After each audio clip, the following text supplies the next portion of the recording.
जय हिंद सभी को। मेरा नाम प्रियंका जैन है। मैं मुंबई से हूँ। मैंने विद्यासागर.गुरु द्वारा आयोजित वतन की उड़ान प्रतियोगिता में भाग लिया, जिसमें मैंने सुरेंद्र नाथ जी गुप्त द्वारा लिखी पुस्तक सोने की चिड़िया और लुटेरे अंग्रेज पढ़ने का सौभाग्य मिला।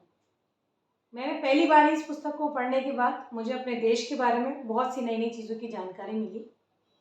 अंग्रेजों से पूर्व भारत विश्व का सिर्फ कृषि प्रधान देश ही नहीं, अपितु औद्योगिक एवं व्यापारिक केंद्र बिंदु भी था।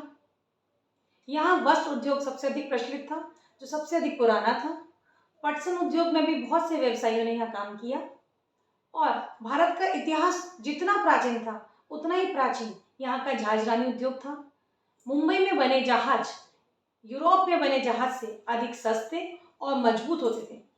भारत का इस्पात उद्योग भी सबसे अच्छा था और भारत में जो सरिया बनता है उसकी गुणवत्ता स्वीडन के लोहे को भी मात करती थी। भारत में चीनी मिट्टी के बर्तन, बहुमूल्य हीरे और बहुत से ऐसे सामान थे जिनकी होड़ अन्य किसी दूसरे देश नहीं कर सकते थे। भारत में सिर्फ इतना ही नहीं बल्कि विज्ञान और तकनीकी के क्षेत्र में भी, यूरोप में भी, अन्य देशों में भी सबसे अग्रणी था।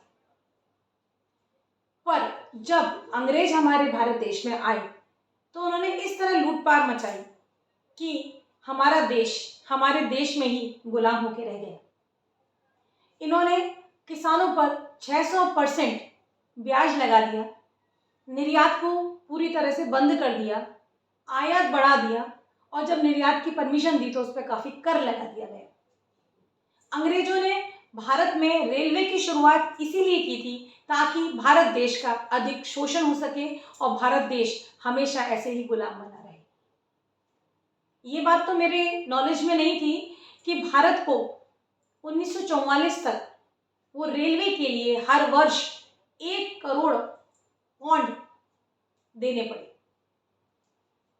जब अंग्रेज भारत में आए थे तो भारतीयों से उन्होंने 6 लाख पौंड उपहार के स्वरूप में लिए थे। उन्होंने भारतीयों को हर तरह से खोखला कर दिया था। भारतीय उद्योग जब भी कुछ करना चाहते तो वो ब्रिटिश के मुकाबले में अधिक ना निकल जाएं, तो उनको वहीं अनुचित ठहरा दिया जाता था।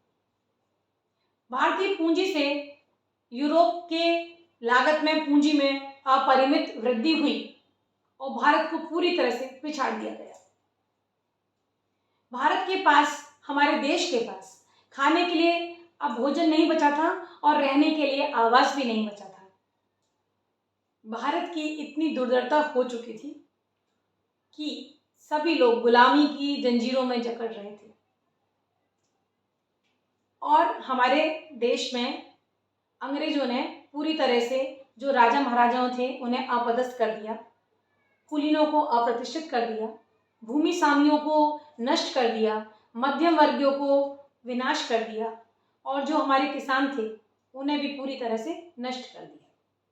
जो बड़े बड़े महानगर थे वो छोटे छोटे गांवों में तब्दील हो गए और जो गांव थे वो खंडरों में बदल गए।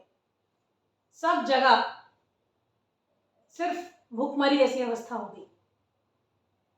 मैं इतना ही कहना चाहूंगी, भारत देश था इतना सक्षम, मजबूती हर डाल पर थी। भारत देश था इतना सक्षम, मजबूती हर डाल पर थी। डाल डाल को तोड़ने वाले अंग्रेजों ने लूटमार मचा रखी थी।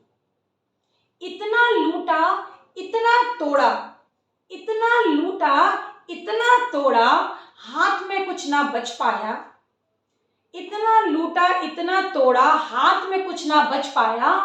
देश मेरा हो गया था बंजर, यही आज समझ आया। फिर भी अब हम जाग ना पाए, ये तो बड़ी लाचारी है। पाश्चात्य की होड़ को छोड़ो, यही एक समझदारी है। हमारे गुरुदेव परम पूज्य आचार्य भगवान विद्यासागर जी महाराज जो भारत की ओर लौटाना चाह रहे हैं, वो भारत को भारत बोलने का नारा दे रहे हैं। उसी बात को कहते हैं, भारत को भारत बोलो उसका गौरव लौटेगा। भारत को भारत बोलो उसका गौरव लौटेगा।